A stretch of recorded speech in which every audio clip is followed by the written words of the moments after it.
Today we're going to make bugs in a jar. The first thing we have to do is make the jar.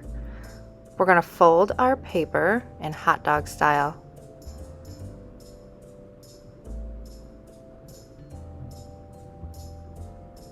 Crease your paper going all the way down.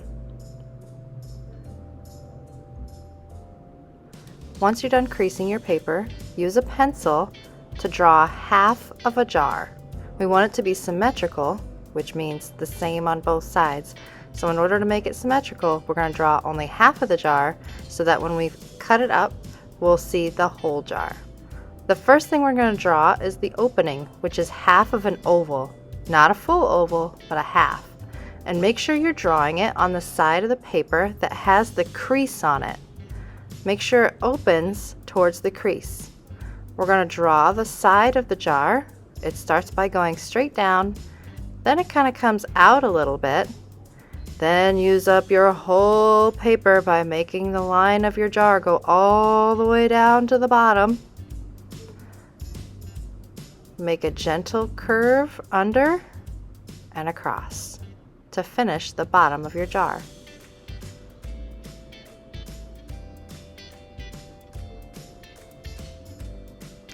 You might want to check your drawing to make sure you drew it on the correct edge before you start cutting. And then once you've figured out whether you did it right or not, go ahead and cut.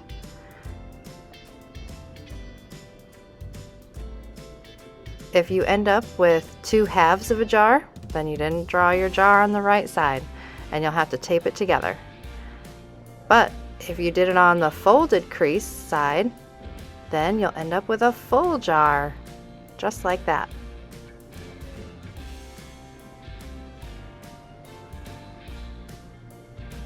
Use your pencil to finish the opening of your jar. Try and mirror the same image on the other side.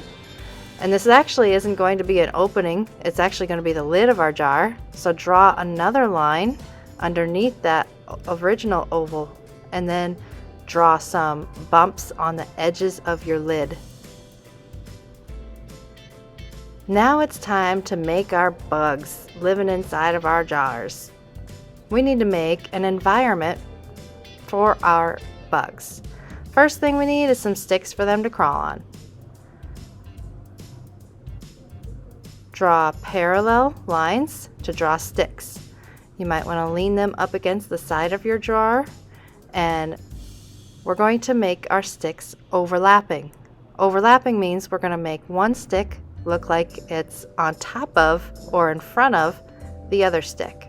So this stick I'm tracing nice and hard because I want it to be in the front.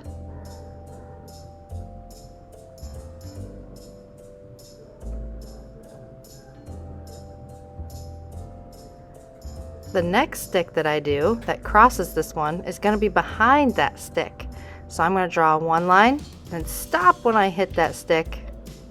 Draw the other side of it, and then I'm going to hop over that stick and finish it, going all the way up to the other side of the jar.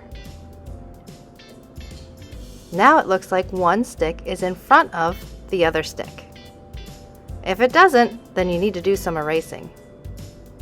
I want to add some more stuff to my jar, so I'm going to add another stick for my bugs to crawl on.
Next, add things to your jar like bugs.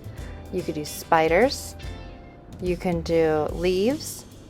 Make sure that your bugs will survive inside of your jar and give them a fun environment to live in.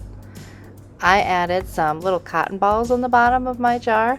I added holes to the top lid of my jar so that air could circulate inside. I added bugs flying. I added bugs on the branches. I added bugs at the bottom of my jar. Make an environment that is nice for the bugs to live in.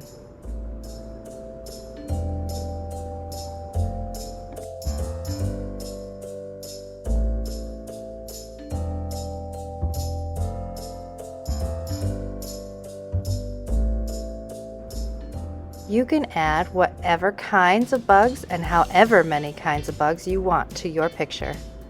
Have fun creating a fun bug jar.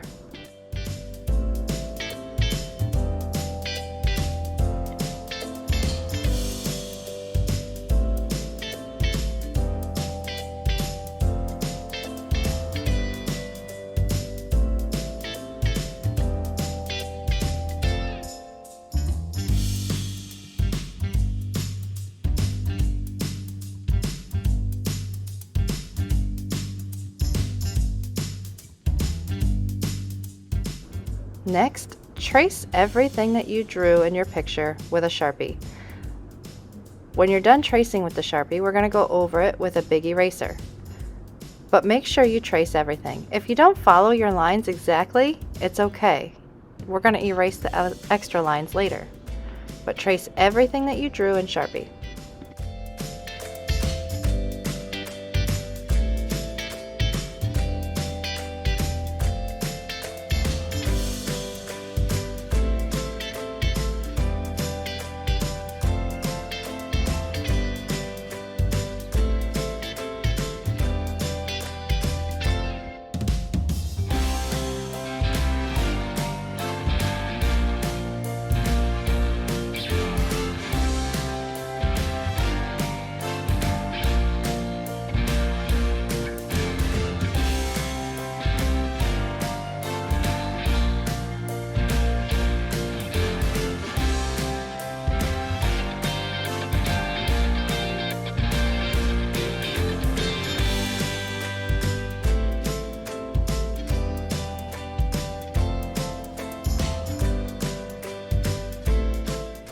When you're done tracing in Sharpie, it's time to get an eraser. Erase over top of every little thing that you did. Don't go over the whole picture all at once. Try and go over each item individually so that you can get all of the lines off. If you try and do the whole picture at once, it doesn't get all the lines. Do one object at a time.